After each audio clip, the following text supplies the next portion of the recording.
hacer? Para una foto.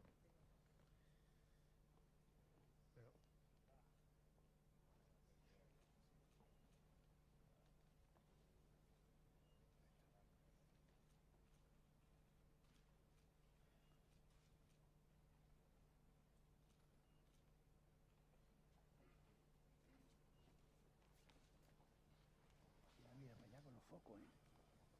Está bien, está bien.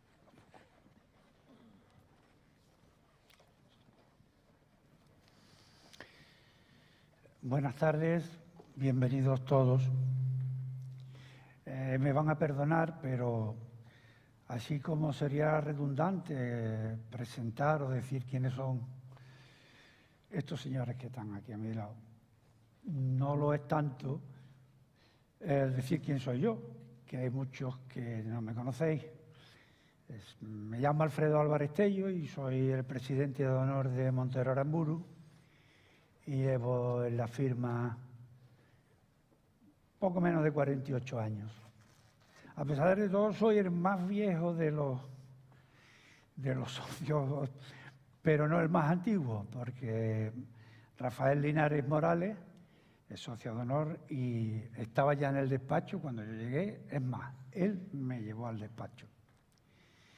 Bien, para mí es un honor estar aquí hoy representando a todos mis compañeros de la firma y en este inicio de actos que queremos hacer para conmemorar nuestros primeros 50 años dentro de la andadura jurídica, del servicio profesional, etcétera, etcétera.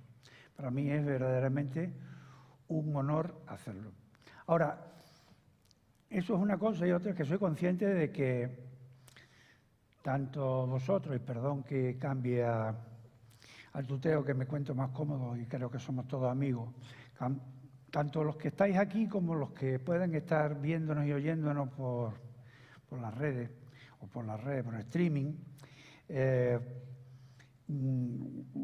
están esperando con verdadera impaciencia las palabras que nos puedan decir nuestros protagonistas, ¿no? Miquel y Alfonso, Alfonso y Miquel. De eso soy consciente y, por tanto, va a ser mi intervención pues, muy corta, muy corta. El hecho de que sea corta no puede pasar por encima aquello de que es de bien nacido ser agradecido. Y nosotros tenemos muchas cosas que agradecer. Desde el agradecimiento a las autoridades que han querido estar con nosotros, hasta el de los tres protagonistas,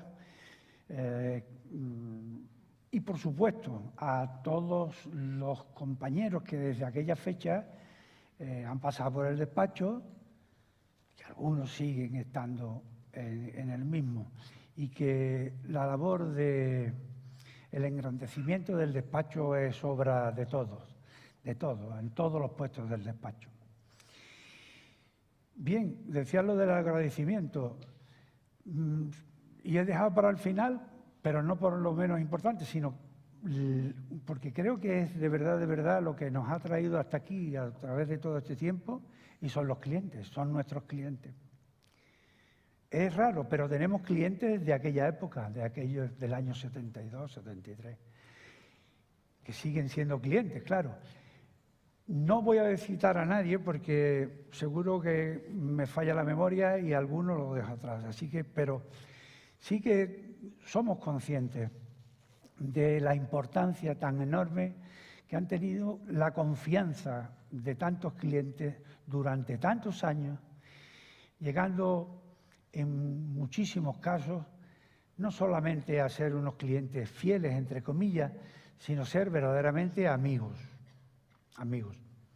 Llegado a este punto, tengo que hacer un punto y aparte, perdóname la redundancia. No podíamos empezar, ni podemos empezar, ni debemos empezar ningún acto de conmemoración de los 50 años de Montero Aramburu sin hablar de nuestros queridísimos fundadores, de José Luis Montero y de Armando Fernández Aramburu, de Armando Fernández Aramburu y José Luis Montero.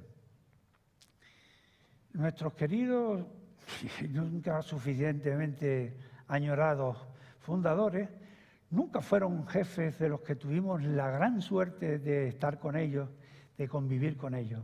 Fueron nuestros maestros, fueron nuestros consejeros, fueron nuestros compañeros y fueron en muchísimos aspectos, auténticos padres de los que tuvimos la suerte, repito, de vivir con ellos.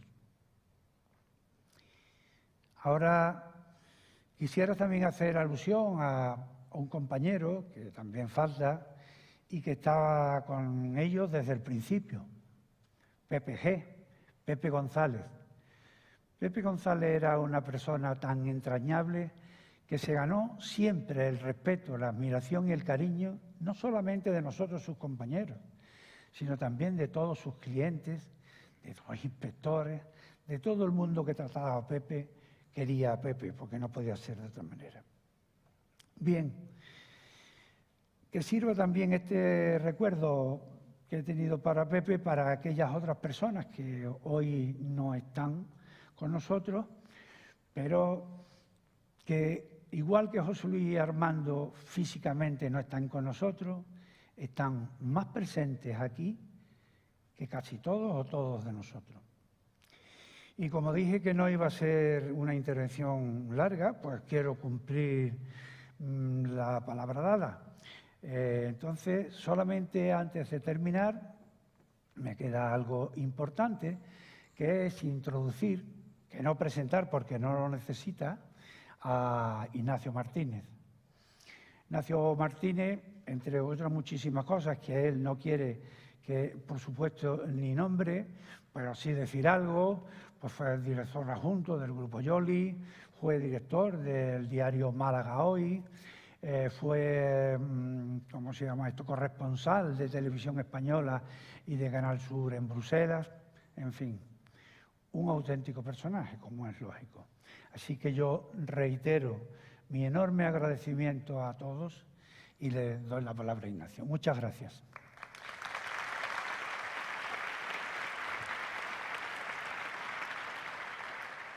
Gracias, Alfredo. Buenas noches a todos ustedes y bienvenidos a esta velada cívica y política con Miquel Roca y con Alfonso Guerra, que obviamente ha levantado tanto interés como puede verse en este teatro lleno. Si la unidad de medida de este acto son los 50 años, pues hay que decir que estamos ante dos de los políticos más interesantes del último medio siglo en España. Ellos además están perfectamente cualificados para hablar del tema que nos sugieren, que es el consenso en este país ayer y hoy. Ambos tuvieron un papel protagonista muy importante en el consenso quizá más difícil y de mayor éxito de nuestra moderna democracia, que fue la Constitución de 1978. El señor Roca es uno de los padres de la Constitución, se les llama así a los 7 ponentes de la Constitución, es uno de los 2 que sigue vivo, es un testigo privilegiado de ese proceso. Y un amigo mío escribió un día que el señor Guerra y el señor Abril Martorell, si los ponentes eran los padres, eran los abuelos de la Constitución, porque ellos, cuando se bloqueó la ponencia constitucional, en particular los 2 últimos meses de mayo, junio y julio del 78, hacían unas cenas que duraban hasta la madrugada. Hay una histórica el 22 de mayo del 78, en la que hasta las 4:30 de la madrugada desbloquearon 20 y tantos artículos de los 185 de la Constitución. Así que ambos han tenido un papel principalísimo en esa Constitución, seguro que pueden hablar de ella, y de los disensos que hay ahora en este país, aquellas cosas que nos alejan de aquel espíritu constitucional. Solo me queda les hemos pedido que hagan una breve introducción y que ya entren en diálogo. Solo me queda introducir más brevemente todavía al señor Roca, que desde luego no tiene una presentación original que hacer. Solo diré que fue durante 17 años y medio diputado en el Congreso y portavoz de Convergencia y Unió, se llamaba Minoría Catalana el grupo. Fue durante 7 años secretario general de Convergencia Democrática de Cataluña. Es un abogado en ejercicio y es el presidente de honor del bufete que lleva su nombre, y seguro que con su experiencia política y profesional nos ilustra sobre el consenso fundacional del régimen democrático que tenemos y sobre los disensos que ahora hay en este país, en particular el que tenemos en Cataluña. Señor Roca, bienvenido a Sevilla y usted empieza. Soy yo el que empiezo. Vale. Primer término, felicidades a Montero Aramburu. Cuando Enrique Montero me solicitó si podía estar aquí en este acto, tengo que decirte, Alfonso, que aparte de la simpatía y del deseo de coincidir contigo, pensé, hombre, por primera vez me dan ocasión de sentirme joven, porque yo como despacho solo tengo 25 años, y yo 50, pues voy a ser el joven. Tanto felicidades a los Montero Aramburu y a todos vosotros. Y vamos al tema, ¿no? El consenso es diríamos, es el escenario absolutamente imprescindible para cualquier construcción democrática que tenga deseos de permanecer en el tiempo. El consenso es compatible con mayorías relativas, distintas, etcétera, en función de temas, etcétera. Pero hay una base de un consenso que es absolutamente imprescindible. Y esto está diríamos, en el sentir más íntimo de las personas. Seguramente algún amigo haya podido escuchar esta anécdota que para mí me influyó mucho. Es decir, cuando estábamos haciendo la Constitución, elaborándola, yo fui a ver al presidente Tarradellas en Barcelona y al salir del Palacio de la Generalitat era tarde, sería casi la 1 de la noche, y entonces aquello está más oscuro, no por razones ecológicas, sino por razones miserables, que es decir, es distinto, está oscuro. Y entonces sales de ahí para ir a buscar tu coche, que estaba en la plaza allí al lado, y ves que se acerca un señor por ahí, que se acerca, y que viene muy frontal hacia ti. En aquellos tiempos esto era siempre, bueno, motivo de ¿qué querrá? ¿Qué querrá? Bueno, y el pobre hombre se acerca y llega delante mío y debe ver en mí una cara de preocupación notable y entonces me dice, no se preocupe, señor Roca, yo solo le vengo a pedir una cosa. Esta vez esto tiene que salir bien. Este es el consenso. Yo no sé cómo pensaba aquel señor, ni a quién votaba, ni a quién votaría. Pero aquel señor sabía que lo que estábamos haciendo, esto que estábamos haciendo, esta vez, rompiendo con una tradición muy negativa de nuestra historia más reciente, esta vez tiene que salir bien, tiene que durar. La democracia, si quiere ser, diríamos, la expresión de la pluralidad, del pluralismo, de la diversidad, va implícito en este reconocimiento la necesidad del pacto, del acuerdo, del diálogo, de la negociación, va implícito. Es decir, y la Constitución no fue nada más que esto. Es decir, saber de dónde veníamos, no querer volver a ello y saber que para ello teníamos que hablar, ponernos de acuerdo, buscar bases de coincidencia en la que todo el mundo tenía que saber que algo iba a ceder. Algo iba a ceder. Pero que este algo que iba a ceder valía mucho menos que lo que representaba que lo que se iba a hacer iba a tener un apoyo muy mayoritario, muy mayoritario. Esto se ha dicho de paso, es decir, cuando a veces se habla de cosas, de reformas y tal, yo siempre les digo, de acuerdo, pero no se olviden que aquello lo votó el 90% de la población española. El 90%. O sea, no el 50,01, el 90%. Y por cierto, en Cataluña más que la media, 91,4%. Por cierto. Este es el sentido del consenso. Si nos olvidamos de las bases de lo que puede ser la voluntad de acordar, la voluntad de escuchar, de dialogar, de estar en tus principios, no hay que renunciar a tus principios están ahí, pero estos principios pueden encontrar escenarios de coincidencia en bases muy amplias en muchos aspectos. Y que no se me diga que en aquel momento aquello fue fácil, o las tonterías que se dicen cuando dicen aquello se renunció o se traicionó, unas chorradas, pero inconcebibles, jurídicamente chorradas, quiero decir, aquello es así, pero y que ahora se diga esto es imposible, es que no lo intentan, es decir, claro que consensuar cuesta un esfuerzo, pero ¿dónde está dicho que tenga que ser fácil? Esto no lo dice en ninguna parte. El consenso es la base de aprender a respetar la opinión del otro, intentar sacar de aquello lo que tú puedas en el sentido más positivo. A veces hay un rechazo, pero debe conformarse una base de un consenso de que está muy claro en el respeto institucional, el respeto a las instituciones. Es decir, a mí me gusta jurídicamente, si me lo permiten, ya que estamos en una provocación jurídica, decir que, claro, el derecho no es otra cosa que la organización de la convivencia. No es más que la convivencia. Y para convivir, no me diga nadie que no hemos de pactar, sino hemos de pactar para convivir. Si es la comunidad de vecinos, ¿a qué horas se sacan las basuras? ¿Y cómo se coge el ascensor? ¿Y quién paga esto? ¿Quién paga ello? Es decir, para convivir hay que pactar, hay que acordar. Y esto, si se olvida, se pone en riesgo las esencias democráticas. Aquello nosotros lo tuvimos muy presente en aquel momento. Y para mí, debo decir que no me diga nadie que lo que teníamos que hacer frente era fácil. Era muy difícil. Eran historias complicadísimas las que venían detrás. Cuando en la Constitución del Congreso, por primera vez después del 15 de junio del 67, bajan por aquellas escaleras de los escaños para constituir la mesa de edad, la pasionaria, Dolores Ibarruri, acompañada de Rafael Alberti, y les espera abajo para constituirse en mesa Esperavé de Arteaga. Dicen, no, esto no tiene valor.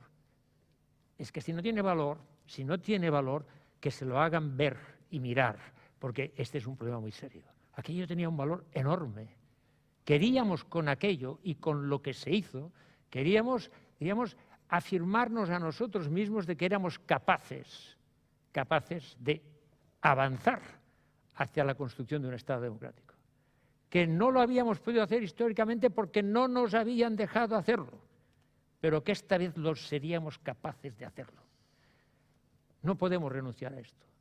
Lo más moderno que te puedo decir de mis palabras, lo más contemporáneo, es decirte, nadie debería renunciar al orgullo de lo que hicimos, porque esto nos da capacidad de mirar hacia el futuro con esperanza. Lo que hicimos es espectacular, la transformación de España es espectacular. Y el que no la quiera ver tiene algo que no funciona, o sea, que se lo mire, de verdad, que se lo mire. La transformación es espectacular. Y esto dices, bueno, pero es que no me gusta, quiero más. Hombre, lógicamente. Yo no conozco a nadie que diga, ¿tú qué quieres? Menos. Esto, en principio, tiene pocos adeptos, esta expresión. Es decir, lo que quieres es más. Pero este más necesita decir, quiero más porque hemos hecho mucho. No porque no hemos hecho nada, sino porque hemos hecho mucho. Y yo creo que esto ya está.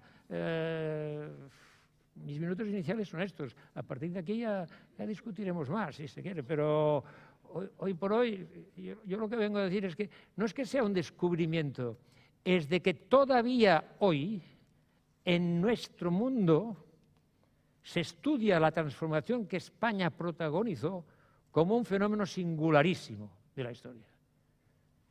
¿Y los demás lo estudian y nosotros decimos que no valía la pena? Esto no puede ser. Es decir, aquí está fallando algo. Y está fallando aprender que democracia es acuerdo, es pacto, es escuchar, es negociar, es avanzar conjuntamente. Esto es la democracia. ¿Le ha hecho usted una enmienda a la totalidad al proceso? No lo sé. No se ha oído que le he dicho que no le ha hecho una enmienda a la totalidad al proceso. Introduciré a Alfonso Guerra en Sevilla. Atreverse a presentar a Alfonso Guerra siendo original sería una temeridad. Voy a ser muy convencional. Alfonso Guerra es un intelectual en ejercicio. El último libro suyo sobre teoría política solamente tiene un par de años y lo recomiendo. La España en la que creo es una defensa de la Constitución y del espíritu constitucional muy interesante, en donde, entre otras reflexiones, hace algunas sobre las reformas que cabría hacer en la Constitución más que de la Constitución, y es ese matiz. Fue vicepresidente del Gobierno durante más de 8 años, fue vicesecretario general del PSOE durante 18, fue diputado en el Congreso durante 37 años y medio, y de ellos 7 como presidente de la Comisión Constitucional, y estaba en el ejercicio de esa función cuando se aprobó en el Congreso el último Estatuto de Cataluña. Lo traigo a colación porque luego seguro que nos permitirá hablar de eso. Señor Guerra, bienvenido. Usted es un hombre de teatro, bienvenido al Teatro Central y tiene usted la palabra. Muchas gracias. Bueno, quiero felicitar al despacho de Montero Aramburu desde el año 71. Yo debo decir que mi relación es de aquella época, porque ya en 1976, en el despacho que tenían en Monte Carmelo, yo di una charla clandestina, con muy poquita gente relacionada con el despacho y otros que llegaron, y eso se hacía entonces con mucha frecuencia. Entonces, que mi relación con ellos es de largo, y por eso les felicito. Bien, Miquel Roca ha hecho una descripción de lo que significa el consenso, el acuerdo, centrado en los momentos de la transición política, los momentos de la construcción o redacción de la Constitución. Yo comparto absolutamente todos los argumentos que Miquel acaba de explicar. Es verdad que no es posible entender la importancia de aquel momento y de lo que se hizo en aquel momento por unos y por otros si no echamos la vista atrás de qué había ocurrido en España políticamente, socialmente. España es un país que en el siglo XIX y siglo XX tuvo varias guerras civiles, asonadas, golpes militares, golpes de Estado, pronunciamientos. No había estabilidad, nadie legitimaba al poder el que fuera, no había ninguna legitimidad. Y, claro, hay un momento con las Cortes de Cádiz que parece que España puede tomar otro camino, el camino de un pensamiento liberal, pero eso es sofocado inmediatamente por un rey que tuvimos la suerte de, en ese momento tan importante, tener un rey absolutamente estúpido, un imbécil declarado, que era Fernando VII, que por cierto perdió a todos los países de Centro y Sudamérica porque no quiso, porque se le ofreció que España siguiera siendo la que tuviera todos esos países y que el rey fuera el rey de España, pero él estaba ocupado aprendiendo a bailar en aquellos momentos. Bueno, eso es un pequeño paréntesis. Quiero decir que la sociedad española sabía que en España se fusilaba muy bien, se fusilaba por cualquier cosa. Los reyes, la reina, después Isabel, pues decidía cambiar al primer ministro a las 10 de la mañana, lo cesaba y nombraba a otro, y a las 12 llamaba al que había cesado para volverlo a nombrar. Y mientras tanto, los grupos de uno y otro fusilaban a algunos, porque habían estado queriendo ser primer ministro o teniendo forma de gobierno. Claro, después hay un momento en que la Segunda República inflama el corazón de mucha gente en España, pero eso dura poco, por muchas razones, pero sobre todo la final es porque hay un golpe de Estado que fracasa y se inicia una guerra civil muy cruel en la que muere mucha gente, en la que mucha gente se ve obligada a irse de su país para que no les mate, no les asesine. Y se implanta una dictadura larguísima y al momento en que el dictador va a morir, cuando se sabe que está enfermo y después ya el momento en que muere, todo el mundo se pregunta en España y en el mundo entero, ¿y qué va a pasar? ¿Se va a volver otra vez a los enfrentamientos? ¿Qué va a ocurrir? La sociedad presiona claramente para que los políticos del momento se pongan de acuerdo. Y los políticos, por una vez, deciden que van a intentar ese acuerdo. No empezamos bien, porque empezamos la Constitución votando 19 a 17 todos los artículos, hasta el artículo 25, la Unión de Centro Democrático y Alianza Popular. A partir de ahí se inicia en lo que se ha llamado el consenso, el acuerdo, nos reunimos todos los partidos, o casi todos los partidos, porque Alianza Popular no quiso venir a esas negociaciones, y logramos un texto que en sí mismo tiene mucho valor, pero el valor principal, de una manera u otra lo ha dicho Miguel muy bien, el valor principal es que existe una regla, un libro, una constitución que está legitimada por todos, que se vota en el Congreso con el 92% de los votantes, de los congresistas, en el Senado con el 94% y en el referéndum popular por el 90% de los españoles. O sea que hay una legitimación por primera vez en la historia total. Y eso nos da una posibilidad de poder trabajar, gobierne quien gobierne, poder cambiar este país, que es lo que ha ocurrido, esta transformación a la que hacía referencia Miquel. Se ha cambiado el país, se ha cambiado porque había un estatuto, una regla, un libro, una constitución que era de todos y para todos. Y es verdad lo que dice Miquel, y cómo es posible que después de tantos enfrentamientos, hombres que venían de la dictadura y que creían que había que ir a la democracia, y hombres y mujeres que venían de la lucha contra la dictadura, que por una vez se ponen de acuerdo, empiezan a hablar. Primero hay reuniones clandestinas, se ven unos y otros, y luego se van conformando y se llega a que hay que hacer unas elecciones libres el 15 de junio del 77. Se celebran y aparecen pues más o menos lo que ocurre en todos los países, un partido de centro-derecha, un partido de centro-izquierda y otros partidos menores en número de diputados. ¿Y cómo hacer el acuerdo? Es muy sencillo, cediendo. Ceder no es traicionar los principios, ceder es obligado. Cuando a mí me preguntan, ¿la definición mejor del consenso cuál es? Yo digo, es la nómina de las renuncias que tuvimos que hacer todos. Porque si yo cedo una parte, y el otro cede otra parte, y el otro cede otra parte, nadie ha cedido. Estamos todos de acuerdo y vamos a hacer una cosa que sirva para los demás. Eso tuvo el aplauso universal en España, con el 90% de los españoles, y en el mundo entero quedaron asombrados. Pero ¿cómo estos que creíamos que eran todavía africanos, cómo han llegado a este acuerdo? ¿Cómo se han puesto de tal manera de acuerdo sin miedo a ceder una parte? Fue así.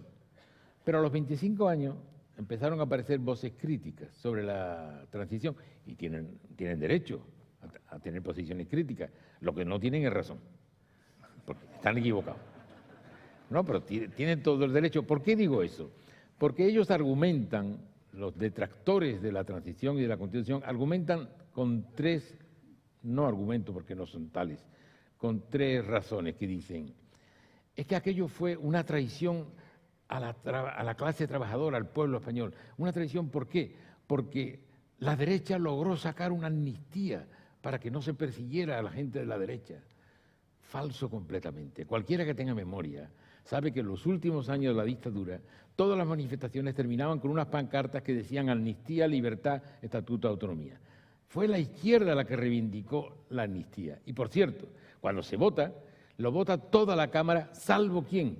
Salvo los 7 magníficos de la dictadura, los que se presentaron como Alianza Popular con Fray Iribarne. Silva Muñoz, López Rodó, fueron los únicos que votaron en contra, los de la derecha. Segunda cuestión que plantean. Sí, pero se desmovilizó a la clase trabajadora. Falso. En el año 76 en España se pierden, 76 y 77, se pierden más horas por huelga que en toda Europa junta. Es decir, que hubo una movilización absoluta. Lo contrario de lo que intentan argumentar estos que son detractores de la transición y de la Constitución. Estas son las dos razones que usan y como última razón dicen que hubo un pacto de silencio para que no se hablara de la dictadura ni de la guerra, que no se hablara nada. Pero bueno, si de la dictadura y la guerra de España se han escrito y publicado más libros que de la Segunda Guerra Mundial, llevamos 27.000 libros y no se ha parado en seminario, en conferencias. Hubo primero, durante la etapa dura de la dictadura, fueron los hispanistas, los extranjeros los que escribieron sobre la guerra y sobre la dictadura, pero en cuanto empieza el movimiento en los primeros años 70, hay un relevo de los jóvenes historiadores que empiezan a escribir y todo lo que se hacía era eso. No ha habido ningún paso de silencio, no se ha desmovilizado a la clase trabajadora y no fue una petición de la derecha sino de la izquierda la amnistía. Es decir, que son detractores para ocultar la carencia de un proyecto que dar. No tienen nada que ofrecer y entonces deciden que la liberación con una constitución democrática, de las más modernas que hay, entre otras cosas, porque es de las últimas que hay en el mundo, pues que eso en realidad es lo contrario de lo que dicen que representa. Es un error grave, a eso le llaman el régimen del 78, intentando comparar con el régimen de la dictadura de Franco. Bueno, pues no, señores. Y los protagonistas de entonces, Miquel Roca es un gran protagonista de entonces, yo más modesto, los protagonistas de entonces tienen que saber que hay que decir que no, que la Constitución española es el documento más importante que ha hecho nunca los demócratas en España en toda su historia, que desde 1600 que empieza la conciencia española de que están en decadencia, ya hay un memorial de 1600 firmado por González de Sellórigo que dice, como todo el mundo sabe, estos tiempos son mucho peores que los anteriores. En realidad recoge lo de las coplas a la muerte de su padre, de Manrique. Bueno, pues hay que decir que este es el documento más importante que se ha hecho porque se ha puesto de acuerdo a los que eran, digamos, enemigos, que se convierten en adversarios, que bajan de enemigo a adversario o oponentes, democráticamente hablando, en política. Y claro, eso es lo más importante que se ha hecho y ha dado lugar a que este país haya prosperado en muchos sentidos. ¿Que hay problemas? Claro que hay problemas. Los problemas nunca terminan porque basta resolver un problema para que haya el germen de la aparición de otro. En cuanto resuelves uno, se genera otro, con la propia solución del problema. ¿Cuál es el tema central respecto de lo que estamos diciendo que ocurrió hoy? Pues que hoy se teme al pacto, que las nuevas generaciones que están en política temen al pacto. Yo hago siempre la aclaración de que no pienso que esta generación de españoles sea peor que la anterior, que la que hizo la Constitución y la transición. Yo no lo creo que es mejor. Lo que ocurre es que entonces las mejores cabezas y los corazones más palpitantes decidieron ir a la política y ahora las mejores cabezas y los corazones más palpitantes no van a la política. Les parece que es algo degradado, que no tiene conciencia positiva por parte de la sociedad y no van a la política. Entonces, no es que sea peor, pero es que no están los mejores en la política. Cada uno que le ponga el nombre que quiera. Yo hago siempre el ejercicio de que pongan ustedes en un folio en horizontal los líderes de todos los partidos, los que les gustan y los que no les gustan. Y tendrían Fraga Iribarne, Adolfo Suárez, Felipe González, Miquel Roca, Santiago Carrillo. Pongan debajo el que hoy es de ese partido. Y ustedes dirán, en fin, ya está.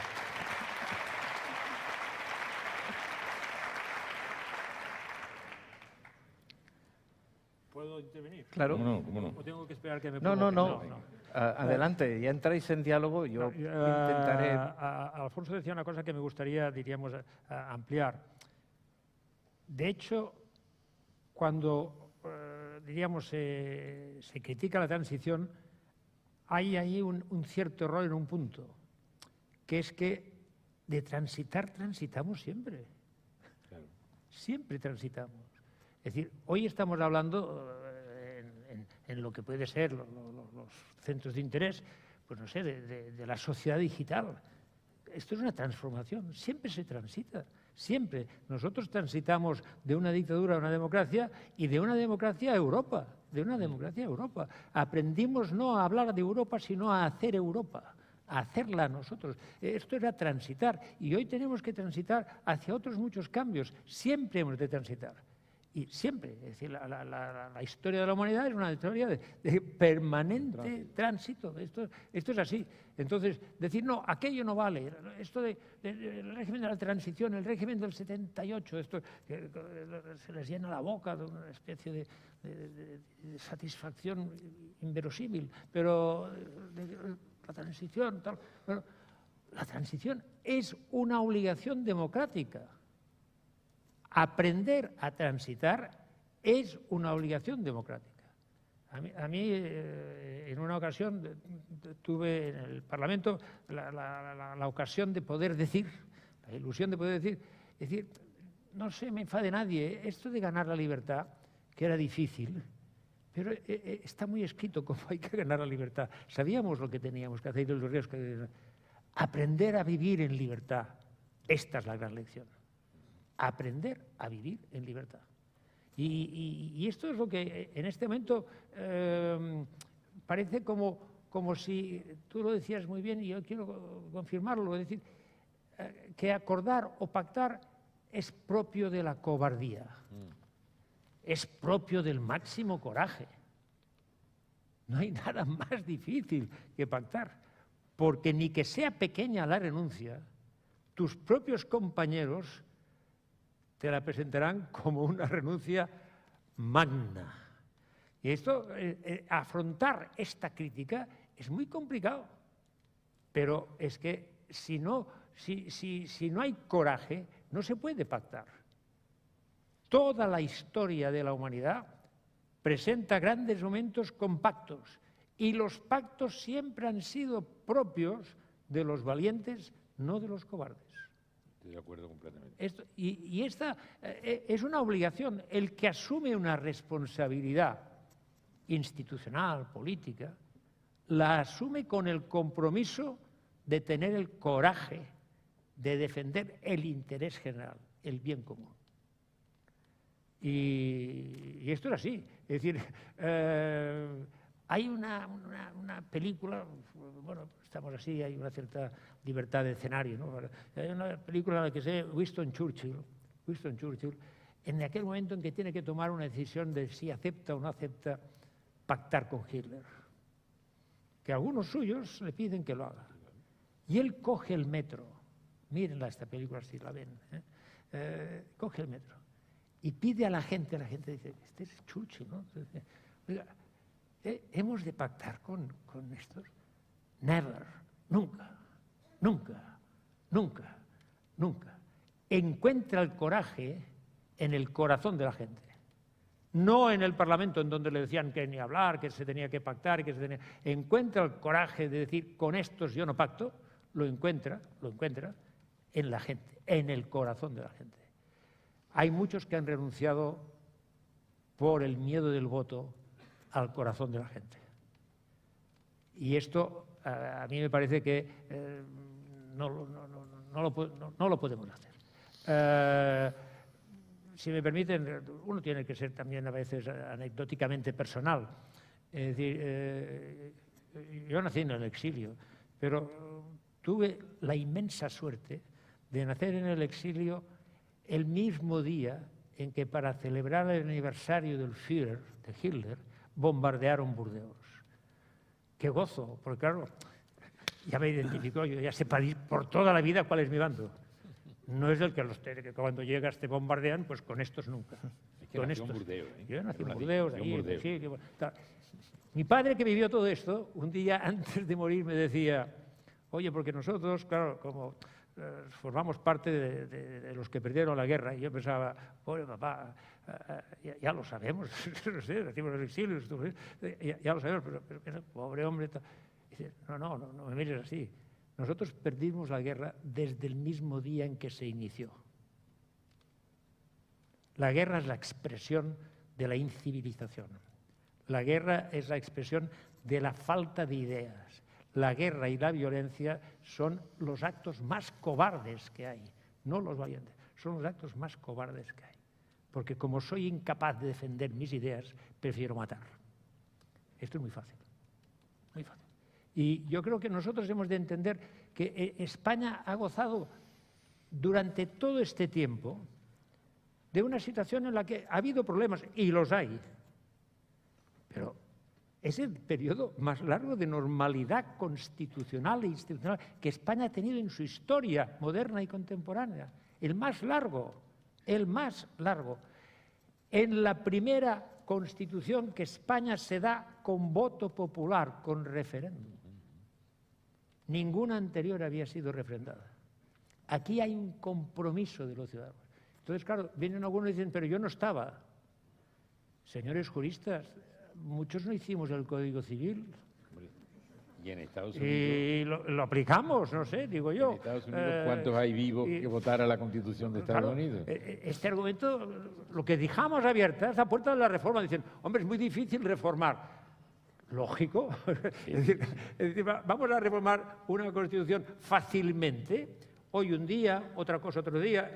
Esto no vale. Es decir, una Constitución es un documento muy solemne, es un documento que tiene voluntad de permanencia y que señala las bases con las que queremos convivir. Cámbienlas ustedes si quieren, refórmenla. Pero, hombre, de todas maneras, refórmenla a base, como decía Alfonso, de decir algún proyecto. Porque de momento sé lo que no les gusta, no sé lo que les gusta. Se muy bien dice, esto hay que cambiar, esto hay que cambiar, esto hay que cambiar, esto. ¿Y qué pondrías? Y con esta inconcreción yo no adivino. Sí.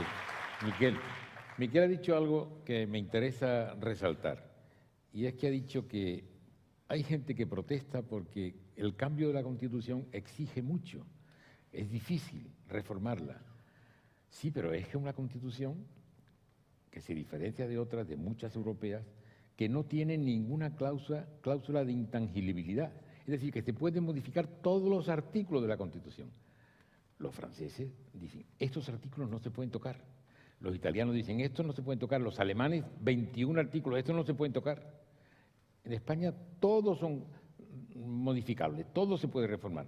Por tanto, eso garantiza también o explica también que sea un agravamiento de la reforma, que sea difícil, que no sea fácil. Porque si hubiese sido fácil, esta Constitución la habían cambiado unas pocas veces. Y siempre para peor. Porque la palabra reforma ahora se ha convertido en algo que es para empeorar. Fíjate, para empeorar, yo iba a decir ojalá, pero ojalá, porque sabría lo que quiere decir. Es que no, o sea, reformar ¿Usted quiere reformar la Constitución? Sí. ¿Sobre qué? Ya veremos. No pasen de aquí. Esto es gravísimo, porque quiere decir que hay una sociedad que está en la incertidumbre sobre sus propios deseos. Esto no tiene ningún sentido, no tiene ningún sentido. A veces oyes expresiones, estás diciendo, aquí no hay libertad.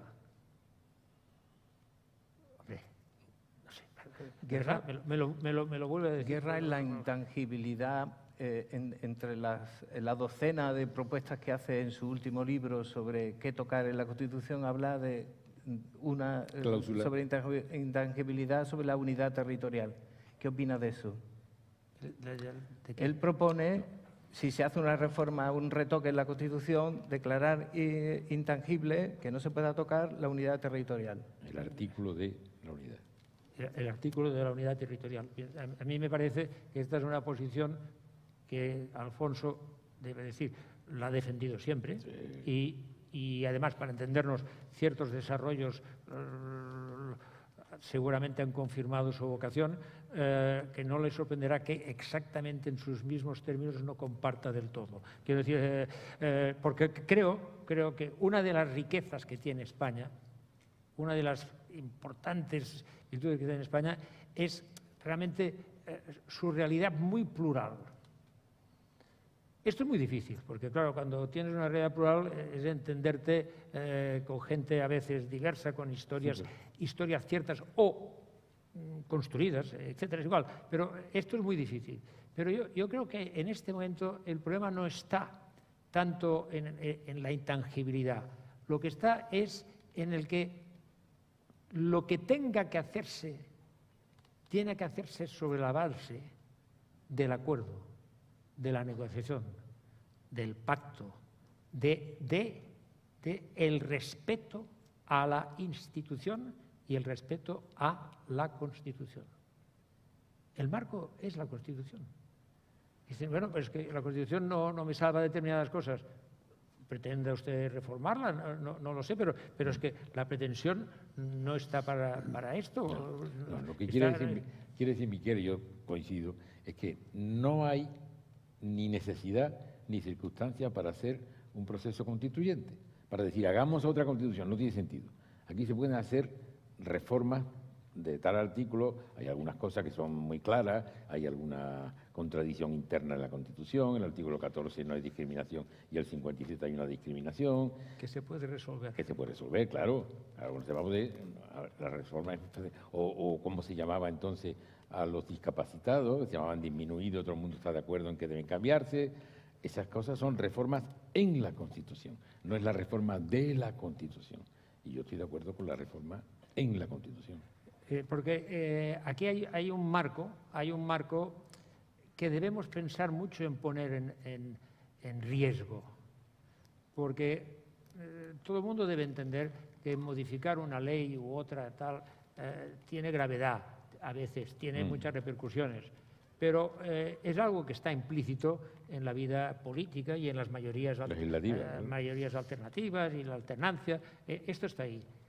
Cambiar lo que son las bases de la convivencia, esto es mucho más complicado porque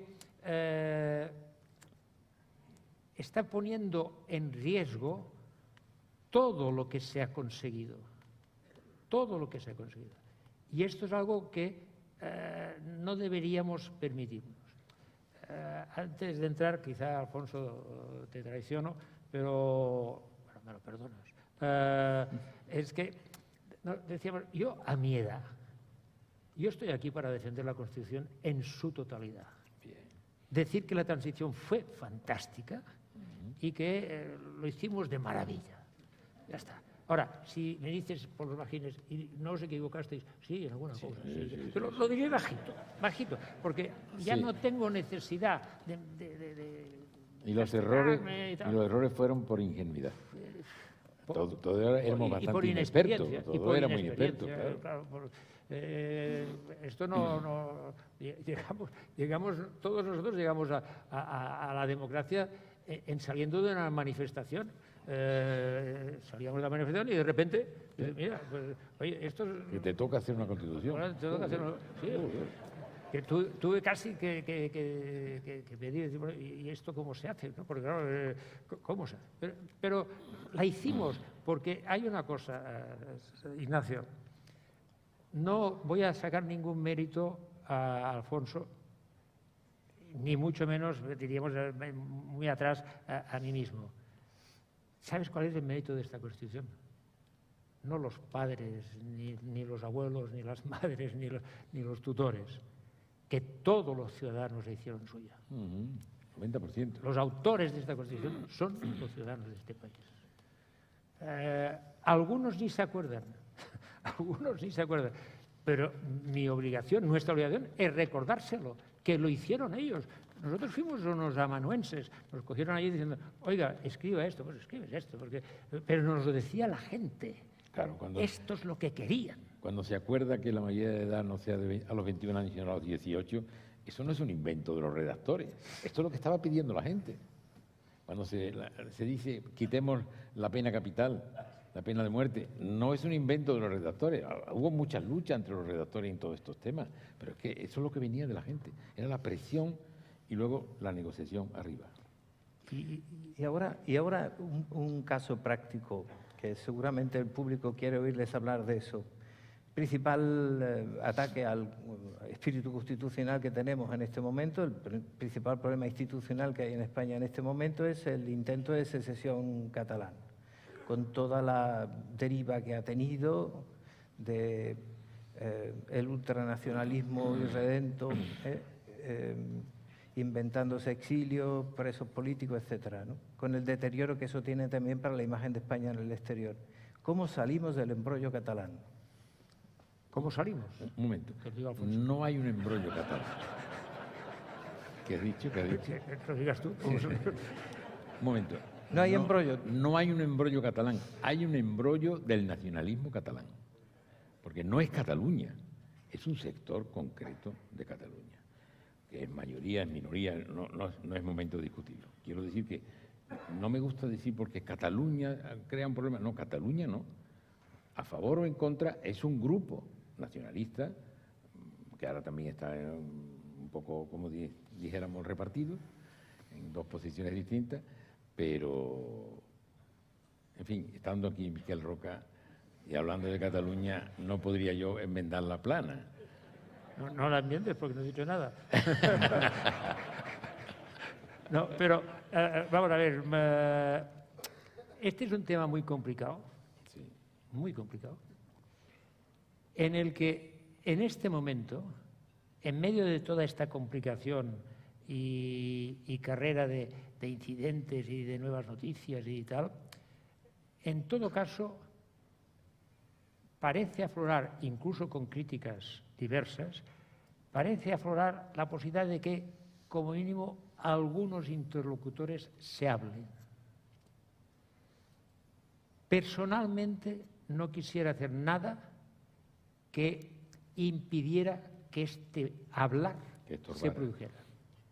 No lo quiero hacer. Otra cosa es decir cuáles serán los límites de este hablar. Lo sabemos. Ya he dicho cuál es mi posición de fidelidad a lo que hicimos en aquel momento. Pero que se hable, esto es bueno. No hagamos, yo no haría nada que pueda perjudicar esto, no lo haría. Tienen que entender, y lo van a entender, perdonen, esto es muy tonto, pero entiéndame cuando digo que hay problemas, como este que usted está mencionando, Ignacio, que a mí me pueden afectar más, porque para mí tienen una amarga sensación. Después de lo que hicimos y de lo que conseguimos, esta situación me amarga. Esta situación me amarga. Porque lo que se consiguió es mucho. Lo que España hizo con el tema de la descentralización del poder territorial es inconcebible. Brutal, brutal. Nuestro modelo era Alemania, pero quiero recordarles lo siguiente, la federalización de Alemania la hicieron los tanques americanos. Aquí la hicimos nosotros solos. Y en este momento yo quiero que esta capacidad de construir conjuntamente un proyecto colectivo permanezca y avance. Y haré todo lo posible, y quizá lo más que puedo hacer es callarme. Lo cual no me deja de generar una cierta tristeza, si quieren, pero es así. Creo que lo más que puedo hacer es callarme. Yo comprendo esa posición de Miquel, por muchas razones que son obvias, que la entiende todo el mundo. Sin embargo, yo creo que se está utilizando el término diálogo, dialogar, como si fuera la panacea. Hay que dialogar, sí, pero dialogar por dialogar no sirve para nada. Hay que acordar. Y se puede acordar en cuanto a las posiciones que están esgrimiendo uno y otro. Lo veo muy difícil, o casi imposible, o imposible. Yo creo que mientras que hay una parte que está claramente rompiendo como principio la base constitucional, la base de la unidad, eso va a ser un diálogo de sordo. Eso no va a ir a ninguna parte. En fin, yo no tengo mucha esperanza. Te entiendo. De entrada, no está mal decir, te invito a un café. No, siempre. Mira, y normalmente estas cosas empiezan a tomar cuerpo en los postres. Sí. Mira, Miquel, la primera vez que yo entré en el Congreso de los Diputados fue cuando el presidente de las Cortes, don Antonio Hernández Gil, nos llamó a uno de cada partido para ponernos de acuerdo para la sesión del 22, que fue el 22 de julio. Bueno, cuando yo entré por la calle Florida Blanca, había un pasillo largo y miro al pasillo y del otro lado venía Fraga Iribarne, que yo lo conocía por el nodo. Y entonces digo, este tío se va a tirar a mi cuello, o me toca a mí tirarme al cuello de él. Y entonces íbamos así, hicimos así, buenos días. Y yo dije, aquí se podrá tomar un café. si se puede tomar un café entre los adversarios, esto puede marchar. Y en la ponencia, tú sabes, en la ponencia, el primer día que constituyes la ponencia, tienes delante a Manolo Fraga.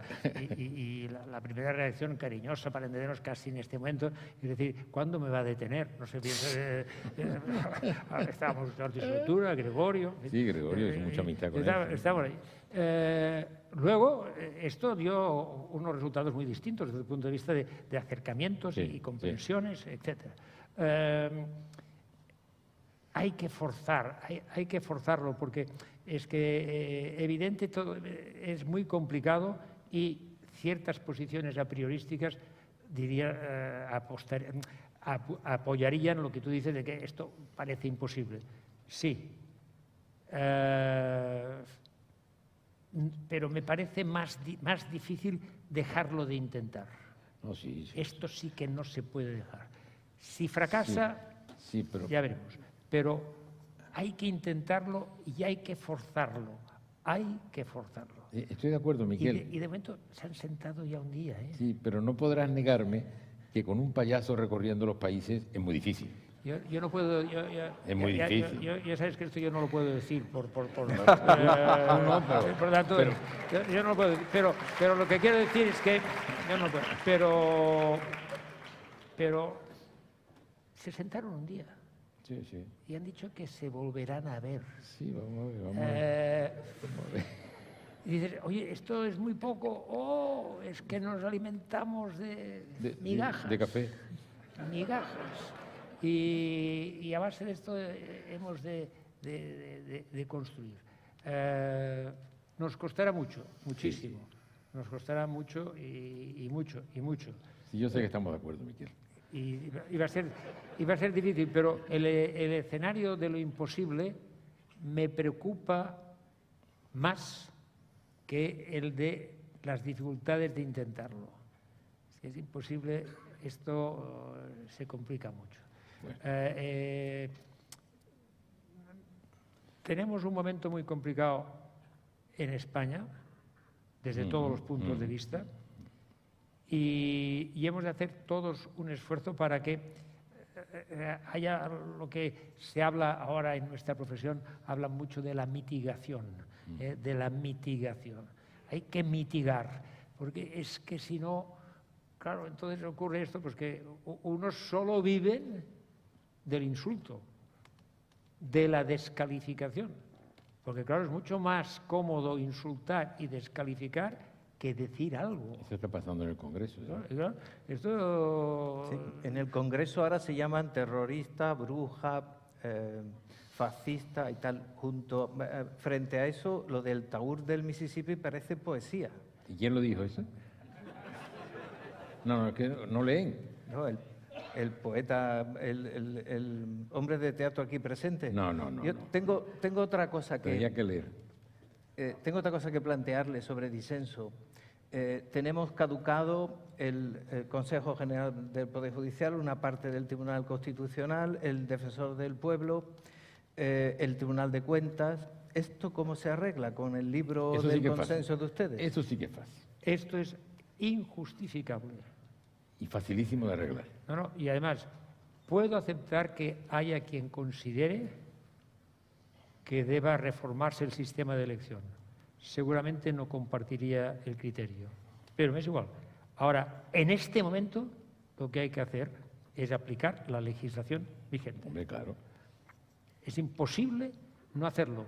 Esto nos está perjudicando mucho en todo el mundo porque a veces es difícil entender estos matices. Esto nos perjudica, pero es que además es que en este momento, con algunos problemas a los que tú hacías mención, Ignacio, no podemos encima tener, diríamos, una crisis del Poder Judicial desde el punto de vista institucional. Esto es que no tiene ningún sentido. Esto no tiene ningún sentido. Estoy de acuerdo, pero quisiera añadir una cosa.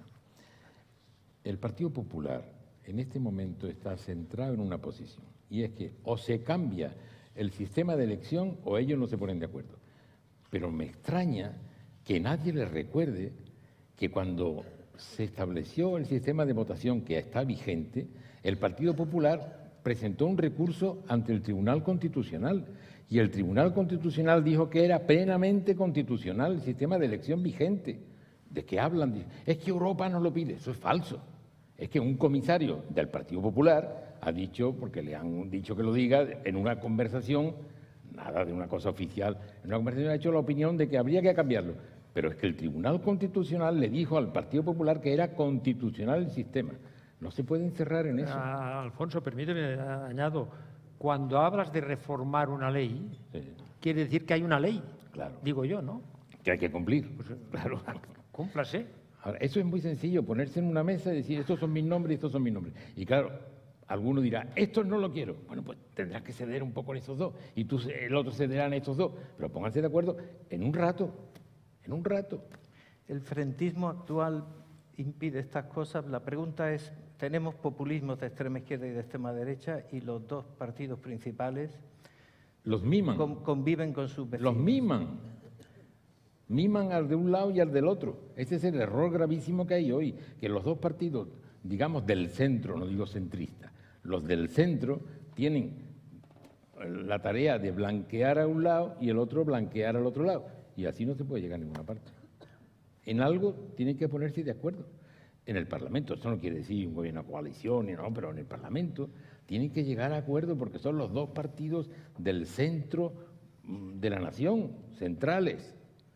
Y no, me gusta más estar con Vox, me gusta más estar con Podemos, pues se equivocan. Pero aquí Felipe González llegó a decir que tenemos un Parlamento italiano, pero sin italianos para que lo gestionen. Aquí no podríamos hacer una gran coalición a la alemana sin alemanes que la gestionen, ¿no?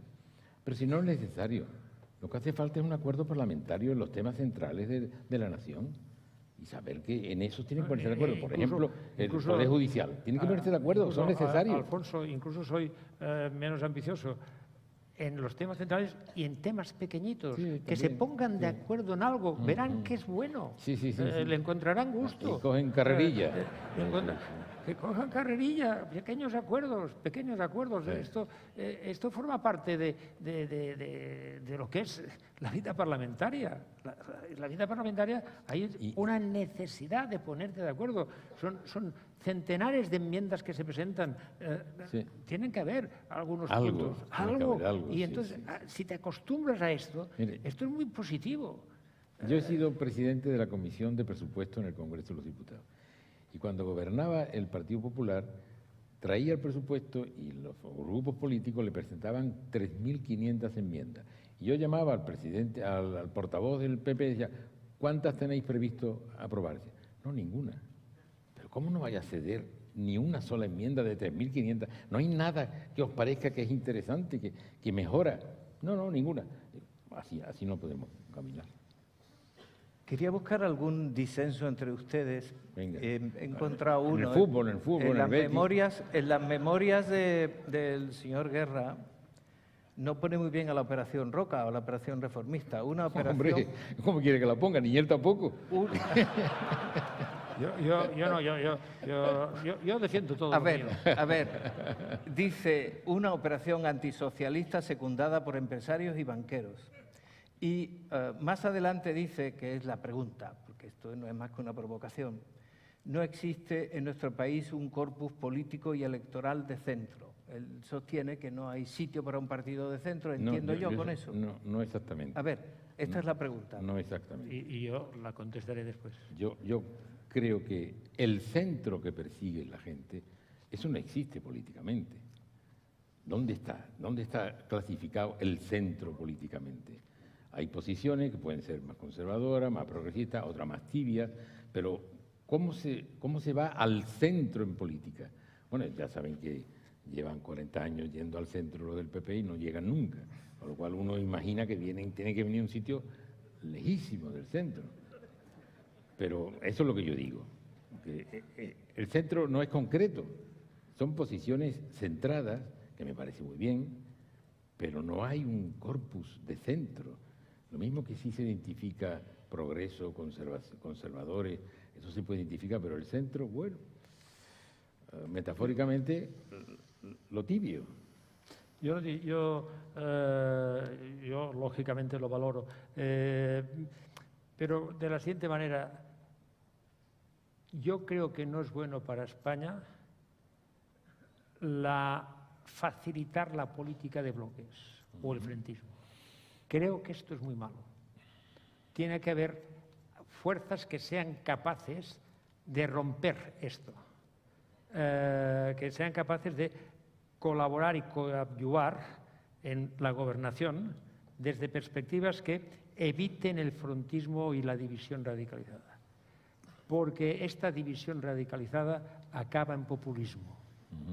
Acaba en populismo. Y el populismo es carísimo y ineficaz. Carísimo y ineficaz. Y claro, por lo tanto, yo defiendo esta idea, la defendí en su momento con un fracaso notorio. Pero seguiré defendiendo esto porque creo que esto es bueno. Que esto es bueno. Se tiene que saber hacer. Esto es otra cosa, pues se hizo mal para hacernos, pero que la idea de evitar que España se radicalice en dos bloques es también una contribución a lo que la transición quiso enterrar. Quiso enterrar. Yo estoy de acuerdo. A mí me parece. No lo tropees. Yo creo que esta conversación ha sido muy interesante y que ha cumplido con las expectativas de nuestro público. Antes de terminar, quiero hacer dos cosas. La primera es hacer una pregunta a nuestro anfitrión, a Alfredo Álvarez Tello, que es el presidente de honor de este despacho de abogados, en relación al tema que nos ha traído hoy aquí, el consenso, porque al final el consenso y el pacto forman parte de la filosofía de vuestro oficio, ¿no? Bueno, y del de señor Roca. Pienso que, la verdad es que he estado tan metido aquí y todavía tengo las palabras de ellos. El tema de consenso, como capacidad de lograr acuerdos, facilitar y arreglar problemas por medio del diálogo, no es propio solo de la política, evidentemente, ¿no? Creo que en nuestra profesión es muy, muy importante. No solamente importante, es muy importante. Pero es importante, pero no tanto decirlo, sino practicarlo. Yo veo dos esferas totalmente diferentes. La esfera interna dentro del despacho. Nadie puede decir que consensúa, que tiene buenos pactos, etcétera, etcétera, fuera, si dentro del despacho esa filosofía no existe. Si dentro del despacho las cosas siempre, todo el mundo intenta pretender que su razón, es imposible. Nosotros, es verdad que muchas veces hasta me lo critican porque qué pesado era Alfredo con el tema de las personas. Siempre, cuando se habla de consenso, se habla de personas, porque el consenso no es algo que esté en un libro, ni aunque sea un texto de romano, ni en el código, ni el consenso lo hacen las personas. ¿Pero qué personas? No cualquiera, no cualquiera. Evidentemente, el gran mérito de aquella época, que gracias a Dios yo también viví, fue la capacidad de consensuar, que no todo el mundo lo tiene y lo estamos viendo ahora. Es decir, que el mismo ejemplo lo estamos viendo ahora. Pero yo hablo del despacho y nosotros buscamos siempre, y yo digo, mejores personas que profesionales. Yo prefiero una buena persona a un buen profesional. Oye, no sea... No, vamos a ver, que yo lo que me gustaría era que fuera una magnífica persona y además un magnífico profesional. Pero si no puede ser, una buena persona se puede convertir en un buen profesional y difícilmente un buen profesional cuando llega ya a esas edades se puede convertir en una buena persona. Y cuando yo hablo de buena persona tampoco estoy hablando de un buenismo seráfico, beatífico, no, estoy hablando de la necesidad de tener personas que tengan la suficiente flexibilidad, que tengan la suficiente cultura para establecer un diálogo que me parece, como decía Alfonso, no solamente para dialogar, porque eso está muy bien, es muy entretenido, sino para llegar a acuerdos. Y no todo el mundo tiene esa capacidad. Y por eso hablo yo del buenismo de las personas que buscamos. Sean personas que no solamente sean especialistas, que tengan el concepto de la justicia, que es el que después puede llegar a cabo a esa renuncia que vendría en la parte exterior, por así decirlo, del despacho. Es decir, cómo nos comportamos nosotros cuando vamos hacia afuera y tenemos... Yo siempre digo, nadie da lo que no tiene, nadie puede dar lo que no ha cultivado. Y si nosotros no hemos cultivado en el despacho, y creo que sí lo hemos cultivado porque está en su propio ADN, todo esto, es imposible que luego salgamos a la calle sin darnos bofetadas con los contrarios, con los abogados, con las de esto. Y nosotros tenemos fama, el despacho tiene fama de una de sus características es el logro de unos acuerdos extrajudiciales de mucha importancia. Hay muchos ejemplos, yo no voy a decir ninguno, estaría bueno, pero creo que son muy conocidos, son bastante conocidos.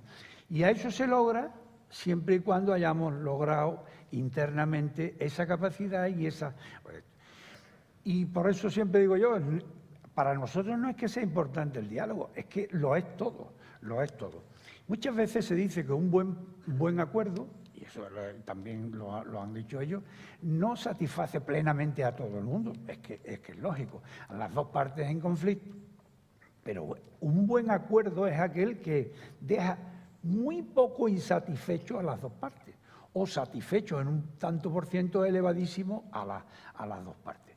Y muchas veces se dice, bueno, pero esto, hay un beneficiado, para mi gusto, en este aspecto externo, que es el cliente, porque ese tipo de acuerdos conllevan un ahorro de tiempo, un ahorro de dinero y un ahorro de intranquilidad, porque desgraciadamente nuestros pleitos, nuestros textos son eternos. Y eso meter a las personas que están en ese tipo aún, y ahora nos toca esto, y ahora tengo que ir, que me convocan y tal y cual, ¿no?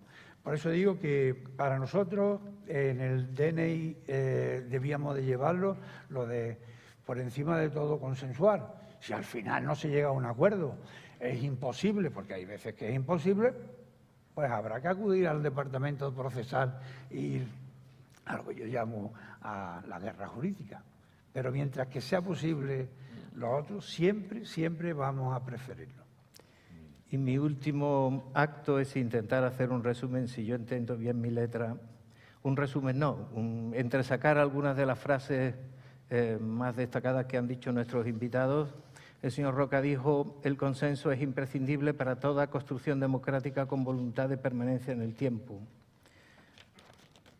Y también dijo, nadie debería renunciar al orgullo de lo que hicimos porque permite mirar al futuro con esperanza. Guerra dijo, la tradición de la que veníamos es que en España se fusilaba muy bien.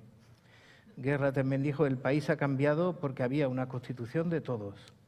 Y él también dijo, la definición mejor del consenso es la nómina de las cesiones que hizo cada uno.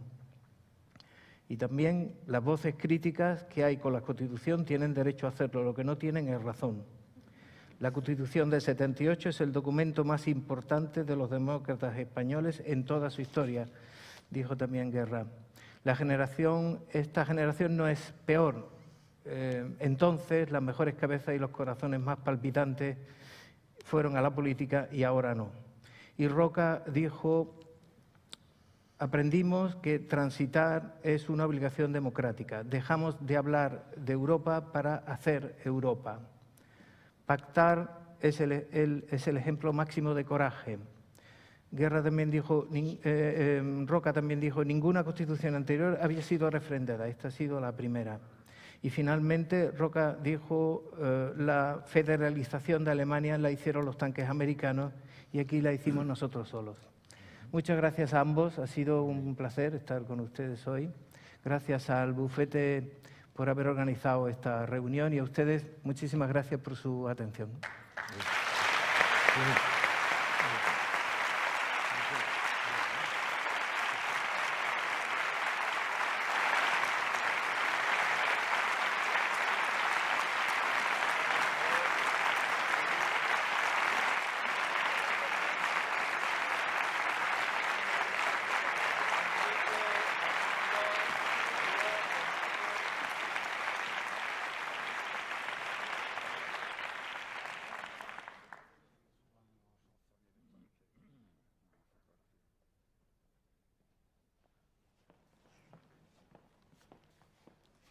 Armando.